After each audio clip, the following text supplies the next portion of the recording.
Hello friends, જય શ્રી કૃષ્ણ. કેમ છો તમે બધા? મજામાં? આશા રાખું છું કે તમે બધા મજામાં હશો. કિચનમાં આવી ગઈ છું. રસોઈનો ટાઈમ થઈ ગયો છે. હવે પહેલાં તો એક વાટકી રવો લઈ લીધો છે ને એમાં પોણી વાટકી દહીં લઈ લીધું છે. ઘૂંટડો પાણી નાખીને રવો પલાળું છું. રવાના ઢોકળા કરવા છે એટલા માટે.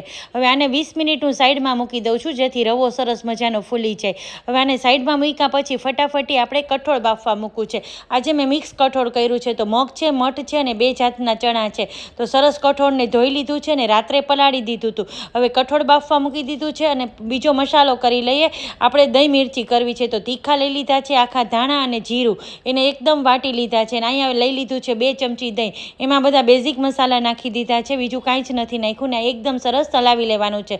હવે તેલ ગરમ થઈ ગયું છે, એમાં રાઈ નાખી દીધી છે. રાઈ ફૂટી ગઈ એટલે હિંગ નાખી દીધી છે અને આપણે નાખી દીધા છે લીલા મરચાં, થોડાક તીખાશ પડતા છે. હવે વાટેલો બધો મસાલો નાખી અને એકદમ સરસ હલાવી લેવાનું છે અને આને પછી સેકન્ડ માટે ઢાંકી દેવાનું છે. સરસ મરચાં ચડવા આવ્યા છે. હવે ઉપરથી આપણે જે દહીંની પેસ્ટ બનાવી હતી એ નાખી દીધી છે અને અડધી ચમચી ચણાનો લોટ નાખ્યો છે. આમાં મેં ગળાશ નથી નાખી. સરસ મજાના મરચાં તૈયાર છે.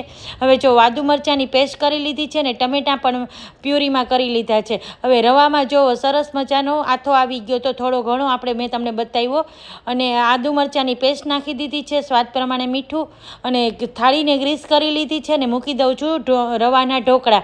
તો રવાના ઢોકળા આ રીતે ઇન્સ્ટન્ટ બની જાય છે ને લાગે છે પણ ઉપરથી ચટણી પાવડર નાખી દીધો હતો ને કોથમરી નાખી દીધી છે. હવે આપણું કઠોળ બફાઈ ગયું છે તો ચમચો ભરીને કઠોળ કાઢી લીધું છે ને એને મેશ કરી લીધું છે.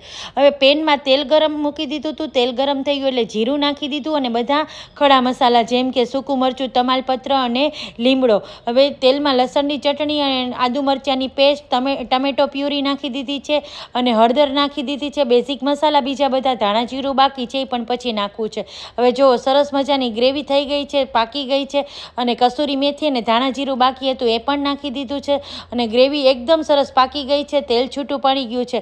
હવે પાણી નાખી દીધું છે જોઈતા પ્રમાણમાં આને ઉકળવા મૂકી દેવાનું છે અને થોડીક વારમાં આ શાક એકદમ ઘટ થઈ જશે એટલે થોડો રસો રાખવો જરૂરી છે. જમવા બેસી ત્યાં ઘટ થઈ જાય. એકદમ ફૂલકા રોટલી વચ્ચે ઉતરી ગઈ છે અને જો ચેક કર્યું તો ઢોકળા સરસ ચડી ગયા. 2 ચમચી તેલ લઈ લીધું છે વઘારિયામાં, એમાં રાઈ નાખી દીધી છે, તલ નાખી દીધા છે, હિંગ નાખી દીધી છે અને લીમડો નાખી દીધો છે. આ રીતે ઉપરથી આપણે છાંટી દેવાનું છે ઢોકળા ઉપર એટલે ઢોકળા એકદમ સરસ થઈ ગયા છે. જો તમને બતાવો એકદમ પોચા બન્યા છે અને એકદમ જારી પણ પડી છે. તો ઢોકળા મસ્ત મજાના તૈયાર છે. થાળી પીરસી લઈ તો શાક લઈ લીધું છે આપણું મિક્સ કઠોળનું, રોટલી, આપણી દહીં મિરચી, ઢોકળા, પાપડ અને આપણા બધાની પ્યારી છાશ તો ખરી છે.